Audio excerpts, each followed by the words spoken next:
Assalamualaikum warahmatullahi wabarakatuh. Selamat datang di video pembelajaran kami. Hari ini kita akan membahas tentang sikap dan keterampilan dasar konselor menurut konsep psikologi dan Islam.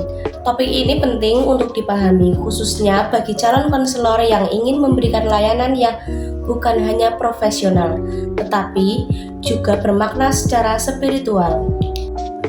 Dalam Islam, konseling bukan hanya menyentuh aspek psikologi, ia menyentuh rohani, moral, bahkan hubungan manusia dengan Allah SWT.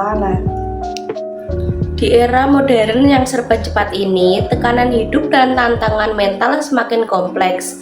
Inilah mengapa peran konselor menjadi sangat penting, bukan sekedar sebagai pendengar, tapi juga sebagai pendamping dalam perjalanan penyembuhan jiwa. Seorang konselor Islam dituntut tidak hanya cakap secara teori dan teknik, tapi juga memiliki akhlak dan nilai-nilai keislaman yang kuat. Konseling adalah proses pemberian bantuan profesional kepada individu yang mengalami masalah, sedangkan psikoterapi Islam adalah penyembuhan jiwa dengan menggunakan pendekatan Al-Quran dan sunnah-sunnah Nabi.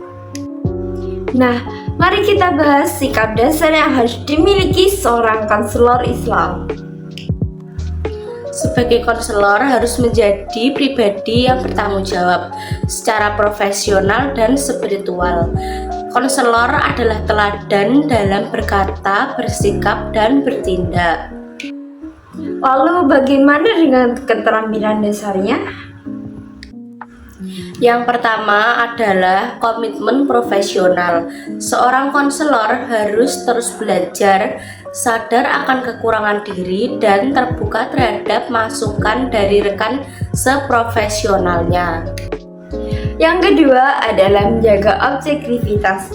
Konselor harus mampu mendengar tanpa menghakimi dan tidak larut dalam masalah klien. Dan yang ketiga, tentu saja empati, rasa peduli dan hangat yang tulus akan membuka ruang dialog yang aman dan nyaman bagi klien. Konselor juga harus mampu memberikan refleksi, memberi dukungan emosional, serta membantu klien menemukan solusi dari dalam dirinya sendiri. Keterampilan utama konselor meliputi mendengar yang aktif, merespon dengan tepat, dan mengajukan pertanyaan terbuka yang mengunggah eksplorasi perasaan klien. Ya, perbedaannya terletak pada landasannya. Konseling Islam menempatkan Allah SWT sebagai pusat. Fokusnya adalah spiritualitas, kejujuran, dan kasih sayang, serta tanggung jawab sesuai dengan ajaran Islam. Konseling Islam berbeda dengan pendekatan lain seperti humanistik, perilaku, atau kognitif.